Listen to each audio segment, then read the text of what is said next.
In the midst of North Korea and South Korea coming to the table for peace, neocon scumbag John Bolton went on the Sunday shows and said this.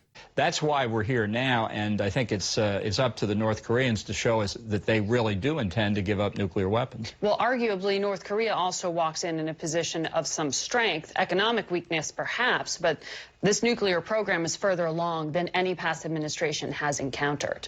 So well, because of the mistakes of 25 years of past administrations. But is it a requirement that Kim Jong-un agree to give away those weapons before you give any kind of concession? I think that's right. I think we're looking at the Libya model of 2003, 2004. We're also looking at what North Korea itself has committed to previously. Look at this moron. Gadhafi gave up his weapons and we toppled him. We toppled him. We did regime change. You can't have as a precondition with Kim Jong-un, you give us everything we want, the thing that led us previously to topple somebody who gave us that, and don't worry, we won't topple you. Why the fuck would he take your word for it? Why would he take your word for it? Which leads to the overall point, which is South Korea has been working hard for peace. The new president, Moon Jae-in, is a pro-peace candidate. They got together with Kim Jong-un, and it looks like we're on the verge of a peace deal. They said we're ending the Korean War officially, which is amazing. This whole time it hasn't officially been over, but now they're going to end the Korean War. And, Kim Jong-un says, yes, we're going to denuclearize. But here's the thing. The devil's in the details. What exactly does that mean? Does it mean give up the long-range capacity? Hey, maybe, because if we give up the long-range capacity, we can still attack South Korea and keep that as a deterrent if you guys were to ever attack us. So John Bolton is such a hardliner and such a fanatic and such a war hawk that he really believes, no, you have to give up all your weapons or nothing, or we'll, topple you and we'll start another war.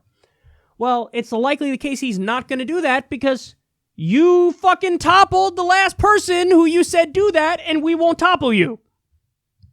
So that's the lesson there is don't trust the United States of America. So Kim Jong-un is going to offer real concessions. I don't know what those are, but he'll offer real concessions. Hey, I'll shut down the nuclear plant.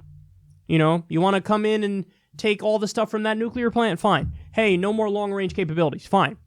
Shit, he might even go as far as saying, fine, no more nuclear weapons, but I'm not giving up my conventional weapons, and I want you to know they're always pointing at South Korea for if you guys attack us. He needs something as a deterrent, because you are one of the people who have shown you're not trustworthy. He was in the Bush administration. This guy was doing the rah-rah for the Iraq war and pushing and doing all the lies and the propaganda.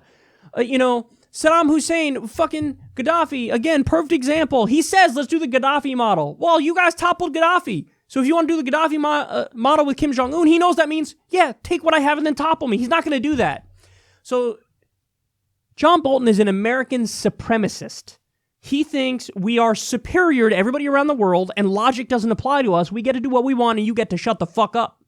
So he's really, at his core, an idiot and loves violating international law, but will cry bloody murder if anybody else does it, who's our enemy. So this just goes to show you he's a fool. Because even if you believed in the Gadhafi model, you would have to be a moron to say it. Because that's sending a signal, yeah, we'll topple you if you give up your weapons. That means don't give up your weapons. So it'll be interesting to see how all this unfolds. You have a partner in South Korea who genuinely wants peace and is doing all the right things. North Korea is sitting at the table with South Korea because I think they will come to a relatively stable agreement. It's just we need the U.S. to not fuck it up. Because John Bolton and Trump and the neocons, Pompeo, could step in and blow it all up if they say, no, we want you to get rid of all your weapons now. Kim Jong-un is going to make real concessions. It's a matter of whether or not people will accept the reasonable concessions that he's going to propose. And obviously a guy like John Bolton will not do that, which will mean he will continue behind the scenes to push for endless war because that's all he knows how to do.